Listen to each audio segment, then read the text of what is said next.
Hi, ಕೋಳಿ ಸಾಕ್ತಿದ್ದೀರಾ? ಹೊಸ್ದಾಗಿ ಸಾಕಬೇಕು ಅಂದ್ಕೊಂಡಿದ್ದೀರಾ? ಅದರಲ್ಲೂ ಶೆಡ್ನ ಲೀಸ್ಗೆ ಹಾಕ್ಕೊಂಡು ಸ್ಟಾರ್ಟ್ ಮಾಡ್ತಿದ್ದೀರಾ? ಹಾಗಾದರೆ ಈ ವಿಡಿಯೋ ನಿಮಗೆ ಫುಲ್ ನೋಡಿ. ಸ್ಟಾರ್ಟ್ ಮಾಡೋಕ್ಕೂ ಮುಂಚೆ ಶೆಡ್ನ ಸಿಚುವೇಶನ್ ನೋಡ್ಕೊಬೇಕು. ಯಾಕೆ ಹೇಳ್ತಾ ಇದ್ದೀವಿ ಅಂದರೆ ನೋಡಿ, ಇಲ್ಲಿ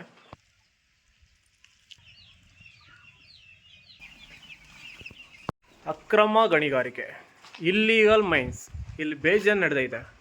ಅದಕ್ಕೇನೀಗ ಅಂತ ನೀವು ಕೇಳ್ಬೋದು.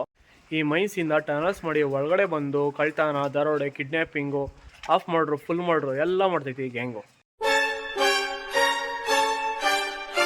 ಇದರಿಂದ ನಮಗೇನು ಲಾಸ್ ಅಂದರೆ, ಒಂದು ದಿನದ ಮರಿನ ಫ್ರೀ ರೇಂಜ್ ಬ್ರೀಡಿಂಗ್ ಸೆಟಪ್ ಮಾಡಿ 1 ತಿಂಗಳು ದೊಡ್ಡ ಮಾಡೋಷ್ಟೊತ್ತಿಗೆ ನ್ಯಾಚುರಲ್ ಡೆತ್ತು, ಹ್ಯಾಂಡಿಕ್ಯಾಪ್ಟು, ಅದರಲ್ಲಿ ಇವು ಬೇರೆ ಕಿಡ್ನ್ಯಾಪಿಂಗು, ಆಫ್ ಮಾಡ್ರು, ಫುಲ್ ಮಾಡ್ರು. ಇದಕ್ಕೆಲ್ಲ ರಿವೆಂಜ್ ತಗೊಬೇಕು ಅಂತ ಆ ಪೈಸನೋ ಈ ಪೈಸನೋ ಅಂತ ನೋಡಿದ್ನಿ. ಕೊನೆಗೆ ಯಾವುದು ವರ್ಕ್ ಆಗ್ದಿರಾ ಆ ಪಾಯ್ಸನ್ ನಾನೇ ಹಾಕೊಂಬಿಡೋಣ ಅನ್ಸ್ಬಿಡ್ತು. ಕೊನೆದಾಗ ಎಲ್ಲದಕ್ಕೂ ಒಂದು ಸೊಲ್ಯೂಷನ್ ಇದ್ದೇ ಇರ್ತೈತೆ ಅಂತ ಕೂತ್ಕೊಂಡು ಥಿಂಕ್ ಮಾಡಿದೆ. ಆ ಥಿಂಕ್ ಮಾಡಿದಾಗ ಬಂದಿದ್ದೆ ಈ ಪ್ಲ್ಯಾನ್.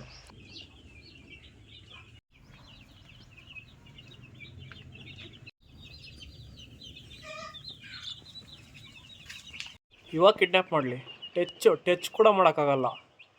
ಬೋನ್ ಮೇಕಿಂಗ್ ವಿಡಿಯೋ ಬೇಕಂದರೆ ಕಾಮೆಂಟ್ ಮಾಡಿ.